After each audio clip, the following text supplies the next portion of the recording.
আসসালামু আলাইকুম। পঞ্চম শ্রেণীর শিক্ষার্থীরা, আশা করি তোমরা অনেক ভালো আছো।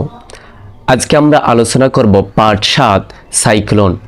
সাইক্লোন মানে হচ্ছে ঘূর্ণিঝড়, জলোচ্ছ্বাস। এই সাইক্লোন এটি লিখেছেন শামসুর রাহমান। লেখকের নামটা তোমরা একবার ভালোভাবে দেখো। এখানে শামসুর রাহমান, আমরা কিন্তু এমনিতেই বলি শামসুর রহমান, কিন্তু এখানে লেখকের নামের সঙ্গে রতে আকার আছে শামসুর রহমান। আমরা যে দৃশ্যটা দেখতে পাচ্ছি, নদীর পাশে একটা গ্রাম, আর নদীর জলোচ্ছ্বাস শুরু হয়েছে, সাইক্লোন ঘূর্ণিঝড় শুরু হয়েছে। শুরু হওয়ার কারণে গ্রামের পাশের মধ্যে পানি উঠে যাচ্ছে এবং গরু, ছাগল, গাছপালা এগুলোর ক্ষয়ক্ষতি হয়ে যাচ্ছে। এখন চলো আমরা ছড়াটার দিকে যাই। চাল উড়ছে, ডাল উড়ছে, উড়ছে গরু, উড়ছে মোষ, খই উড়ছে, বই উড়ছে, উড়ছে পাজি বিশ্বকোষ। এখানে কবি বলেছেন সাইক্লোনের মধ্যে ঘূর্ণিঝড়ের মধ্যে চাল উড়ে যাচ্ছে, ডাল উড়ে যাচ্ছে, গাছের ডাল উড়ে চলে যাচ্ছে এবং বাতাসের মধ্যে গরু উড়ে যাচ্ছে এবং মোষ মানে হচ্ছে মহিষ, মহিষ উড়ে যাচ্ছে।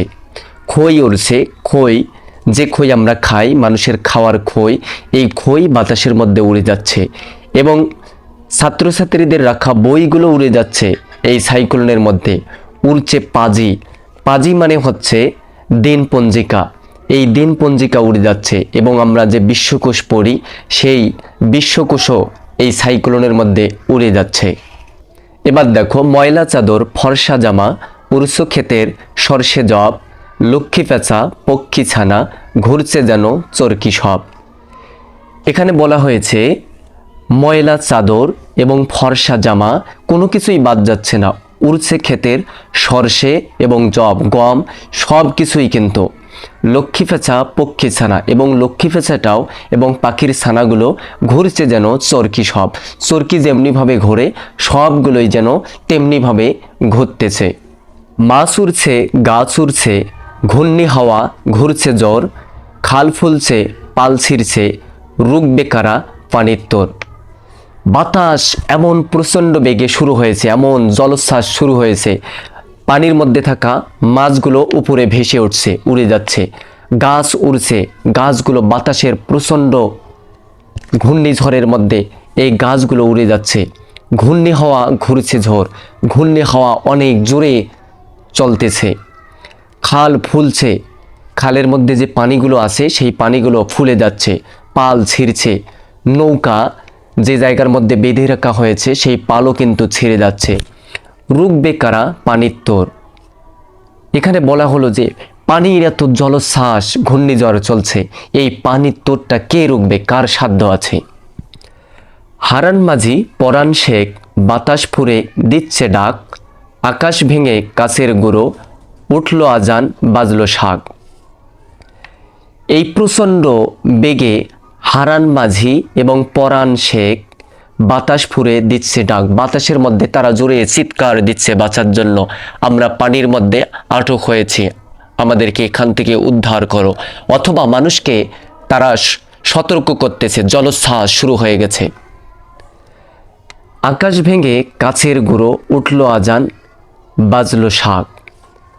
আকাশ ভেঙে বারবার বজ্রপাত হয়ে যাচ্ছে, যেন কাছের গুঁড়োর মতো পড়ে যাচ্ছে এবং সেই সময় গ্রামের মানুষগুলো উঠল আজান, আজান দিচ্ছে এই বিপদ থেকে উদ্ধার হওয়ার জন্য, এবং হিন্দুরা শাঁখ বাজাচ্ছে বিপদ থেকে উদ্ধার হওয়ার জন্য।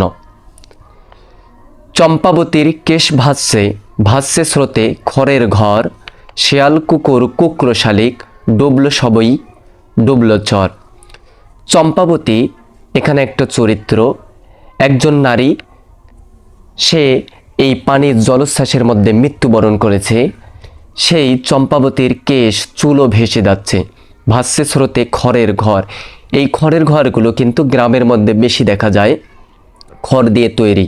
এই জলোচ্ছ্বাসের মধ্যে গ্রামের অসহায় মানুষগুলোর খড়ের ঘরটাও কিন্তু চলে যাচ্ছে। শিয়াল কুকুর কুক্র শালিক, ডুবলো সবই ডুবলো চর।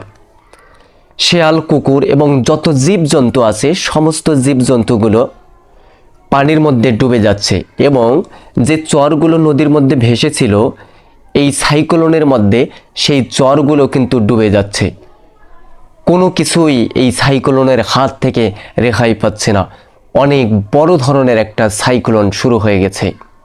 প্রিয় শিক্ষার্থীরা, আশা করি তোমরা বুঝতে পেরেছো সাইক্লোনের মধ্যে কোন বিষয়ে বলা হয়েছে। সাইক্লোন হচ্ছে ঘূর্ণিঝড়। এই ঘূর্ণিঝড়ের সম্পর্কে বলা হয়েছে যখন ঘূর্ণিঝড় আসে তখন গাছপালা, নদীনালা, খাল বিল সমস্ত কিছুর পরিবর্তন ঘটে যায় এবং চারিদিকের প্রকৃতিগুলো যেন ধ্বংস হয়ে যাচ্ছে, এই রকম একটা অবস্থায় পরিণত হয়। আশা করি তোমরা বুঝতে পেরেছো।